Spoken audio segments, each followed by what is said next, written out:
Good morning, friends.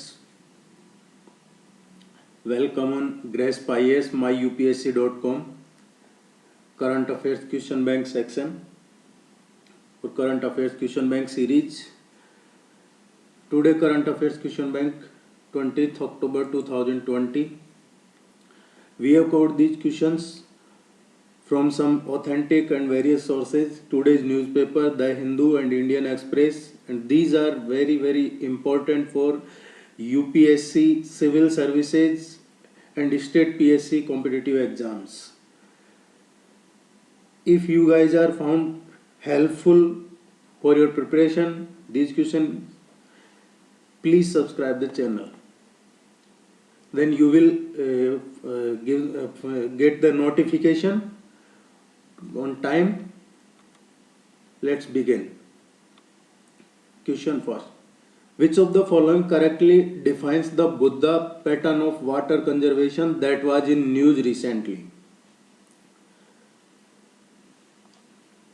Precision water conservation of dew, synchronization of national highway construction and water conservation, sprinkle irrigation of farms using drone technology, none of the above. Okay, so Buldhana pattern of water conservation has won recently national recognition, and the Niti Aayog is in the process of formulating national policy on water conservation based on it. Okay, so Buldhana pattern of water conservation,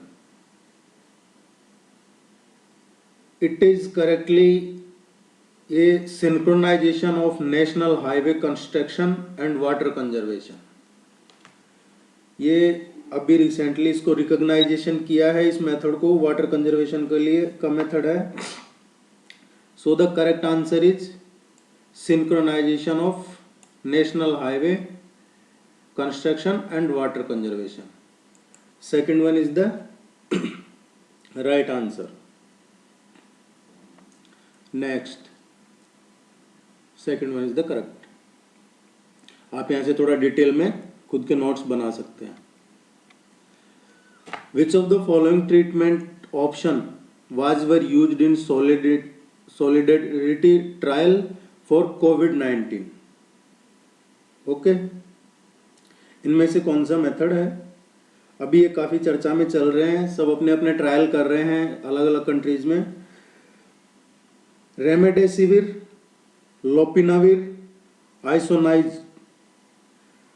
so correct answer is Solidarity is an international clinical trial to help find an effective treatment for COVID-19 launched by the World Health Organization WHO and its partners. The treatment options used under the trial so far, and these are the remdesivir, lopinavir, ritonavir, interferon, beta 1A and hydroxychloroquine. जो आप पिछले 3-4 महीने से एक tablet का नाम सुन रहे हैं, हाइड्रोक्सीक्लोरोक्विन. ये है जो ट्रीटमेंट ऑप्शंस हैं कोविड-19 के. सो the correct answer is first and second. First and second is the correct answer.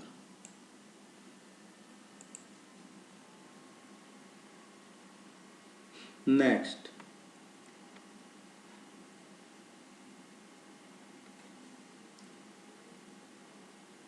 which of the following organization has published the Global Tuberculosis Report 2020? Global TB Report 2020. ये कौन publish करता है? इस तरह के question UPSC prelims में तो आपको हर साल मिल जाएंगे. कोई से साल का पेपर उठा के देख लीजिए आप, एक क्वेश्चन रिपोर्ट्स पे आता है. तो ये जो टीबी रिपोर्ट 2020 है, ये अभी रिसेंटली WHO ने पब्लिश की है. WHO published a global TB report every year. Since 1997 से WHO कंटिन्यू ये रिपोर्ट पब्लिश कर रहा है और ये ईयरली बेसिस है। कुछ रिपोर्ट्स बाय एनुअल होती है, कुछ ईयरली बेसिस पे होती है। And what the main aim of the report is to provide a comprehensive and up-to-date assessment of the TB epidemic, progress in prevention, diagnosis, treatment of the disease at global, regional and country level also. So the correct answer is TB report कौन publish करता है? WHO, World Health Organization. Next one.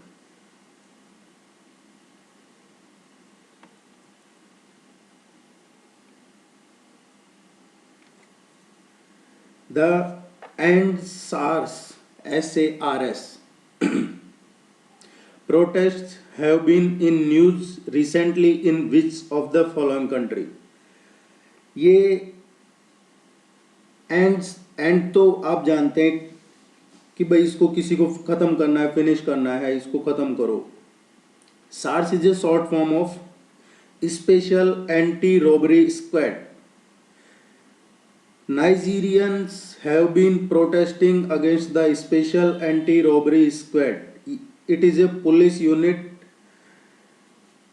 जो killings हैं, extra judicial है, इन पे allegations हैं, theft, abuse वगैरह के केसेस देखते हैं। ये जो इनके ऑफिसर्स पे अब्यूज है, it's officers are accused of extortion, torture and murder.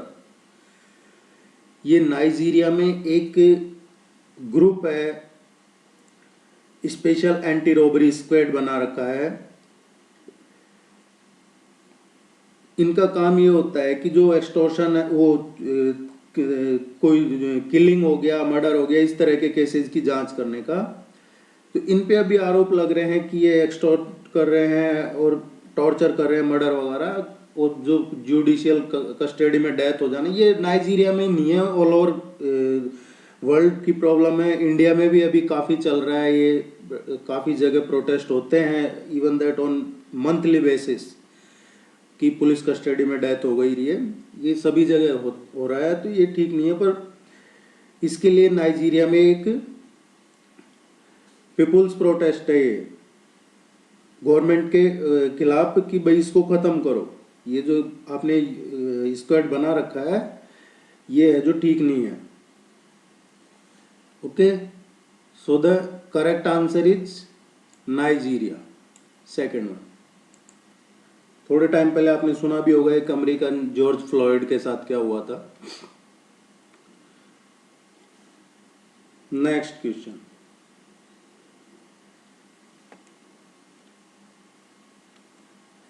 Which of the following committee relate to criminal law reforms in India?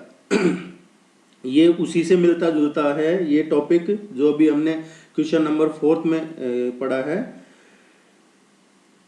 मल्लिमत committee, Ranveer Singh committee के कस्तूरी रंगन कमेटी, ये इनमें से कौन सी कमेटी है जो क्रिमिनल लॉ रिफॉर्म्स से रिलेटेड है?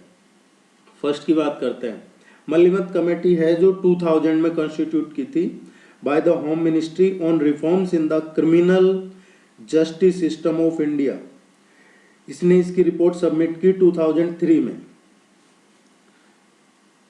Okay, so first one, Malimath committee is associated with criminal justice system. बिल्कुल क्रिमिनल लॉ रिफॉर्म्स के लिए ये कमेटी है जो इससे रिलेटेड है। Second one, Ranbir Singh committee is for reforms in criminal laws. It was constituted by the union home ministry in May 2020. This committee is looking into the IPC, the CRPC, the Indian Evidence Act and the Narcotics Act also. ये committee अभी recently union ministry ने form की है। ये भी CRPC, IPC, ये criminal जो law है इनके रिफॉर्म्स के लिए ही बनाई है। इसको आप ध्यान रखना, रणबीर सिंह कमेटी अभी रिसेंटली बनाई है। Third one, Kasturi Rangan committee है। It was set up to recommend the new national education policy of India. The report was submitted in 2019 and the new education policy 2020 was notified recently. Okay, ये तीनों ही committee important है, जिसमें से specially Ranbir Singh committee, तो ये अभी IPC CrPC जो police reform है, और जो कस्तूरी रंगन कमेटी है जो नेशनल एजुकेशन पॉलिसी है, उसके लिए ये कमेटी बनाई है। ये दोनों को आप अच्छे से याद रखना। ये 101% किसी एग्जाम में आएंगे, चाहे आपके पीएससी एग्जाम हो या कोई और एग्जाम हो। So the correct answer is second and third, नहीं, first and second is the correct answer.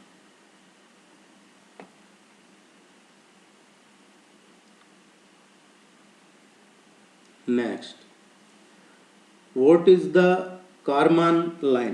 Karman line क्या है?